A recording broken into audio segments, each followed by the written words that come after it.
welcome to day 3 of the Intuitive Awareness game.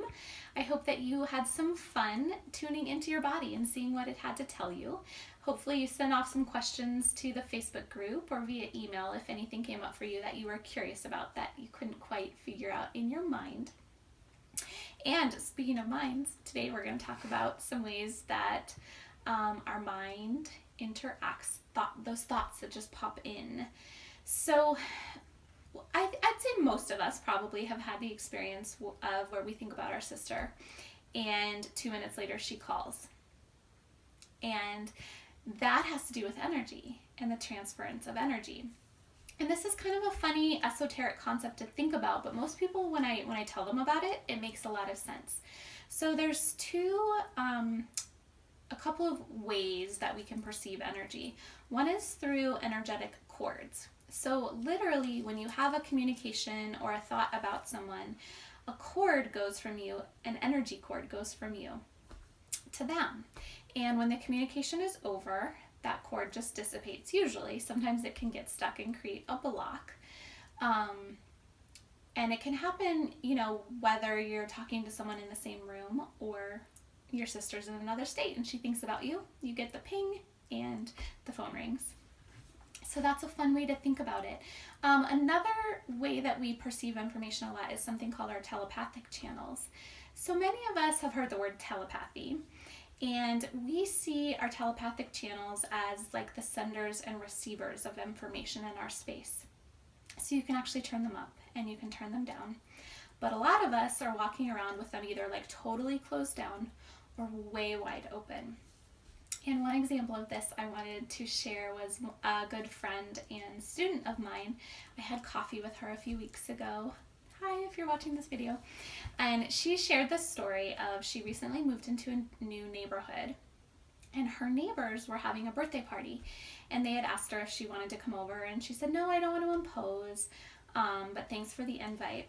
But she went home and she got the idea that she would like to do something nice, like make them something for the party. Even though she wasn't going to go, she wanted to drop something off as a neighborly gift. So she all of a sudden was like, I have to make them brownies. And she became obsessed with the idea of making them brownies. Luckily, she had brownie mix in the cabinet. She cooked them brownies and it was really easy. She went over and rang their doorbell. And when they opened the doorbell, the woman was like, had the shocked look on her face and was like, oh my God. And a couple other family members who were helping get ready to the party came to the door and saw that she had delivered brownies, and they all started chuckling and they're like, oh my gosh, you have no idea. We just had this big meltdown that we wanted brownies, but there was nothing to make brownies with and no one had time to go to the store. So she had telepathically tuned in to the ethers of her neighbors having this big conversation that they wanted brownies, and she got inspired to make them brownies. But it's the perfect example of how we can pick up energy from the world around us and not even realize that it's not our own. But the more you can become clear on this and learn energetic boundaries, that sort of stuff, then you have more clear intentions for yourself. Not that that was a bad one, but oftentimes we're picking up on other people's feelings, other people's thoughts, the collective consciousness of the world. Another example that I like to give is when the stock market crashed in 2008. I was a single mom, and I was pretty good at that time about keeping my fear at bay, how hard it was to earn money for my son and I. But there was one afternoon in particular where we were running errands, just doing our thing, and I was overcome with fear about money and about how we were going to survive. And my brain was kind of beating myself up. I was like, gosh, you know how to not get in this fear trap. You can create everything you need. But I just couldn't get it out of my space. No matter how many of the techniques and tools that I knew and used, it just wasn't going away. So after that whole afternoon of errands, we got home and I watched the news. And there was all the news about the stock market crashing and the world was reeling. And I was like, oh, that's what I was picking up on. It was the world's fear about money. It's actually not my own. I do have my own. It was always a constant little concern or story I was working with. But the fact that the whole world was feeling it was amplifying it in my space. So this is one of the reasons why it's really important to have tools and techniques to begin to set your energetic boundaries and clear out what's not yours. so that you don't go in a tailspin. Your mind doesn't get out of control, wondering what's yours and what's not yours. Or, I mean, really, your mind will recognize what's yours and what's not yours. It won't get out of control thinking all of this is a huge problem or challenge.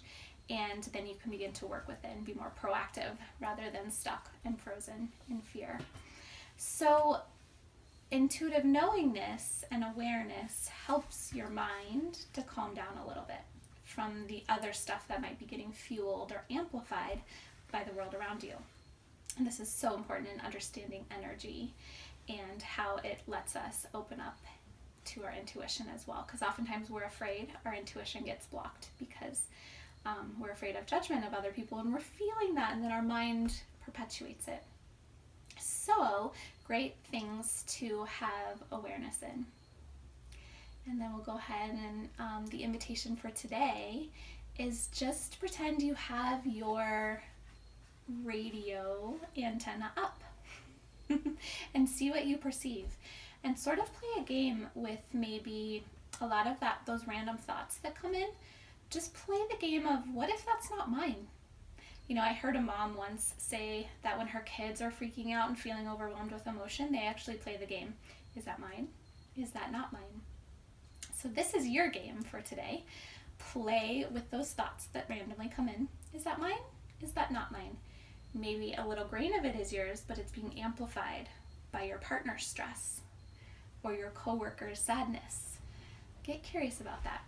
So in your workbook, there's a form for you to write down your observations and just tune in and see what you know. We'll go ahead and go into meditation for our closing. You can close your eyes and find your grounding cord. Take some nice deep breaths and let gravity help you. Tuning into the grounding cord.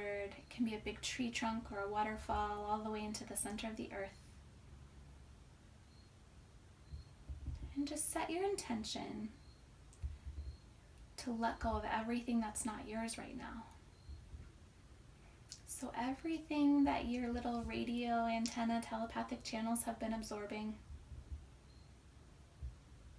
can just flush down the grounding cord like a reset into the earth. And without really having to know what you're doing, just setting your intention and allowing the release. Feel the shift in your body.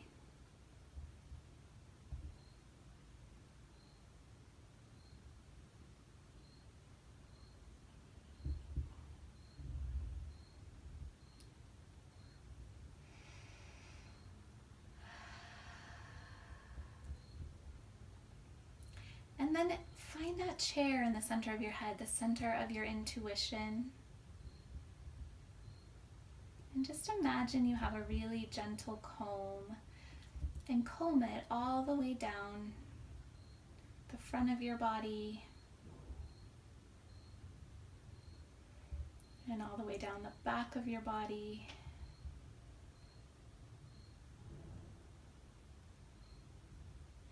And this is going to help you really gently release any cords that might be in your space, depleting some of your energy because they're going to another person.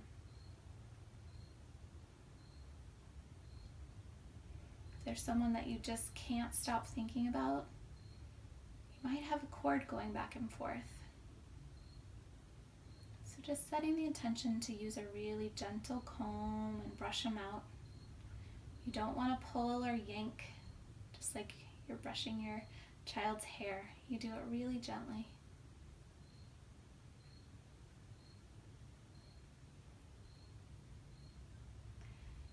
And then take a nice deep breath and notice how you feel in your body. And open your eyes. Yeah, and have some fun seeing how you receive information and energy around you and what your mind does with that. And again, in future classes, we will give you some really specific tools to tune in and transform your space. And we'll look forward to seeing you tomorrow. Have fun.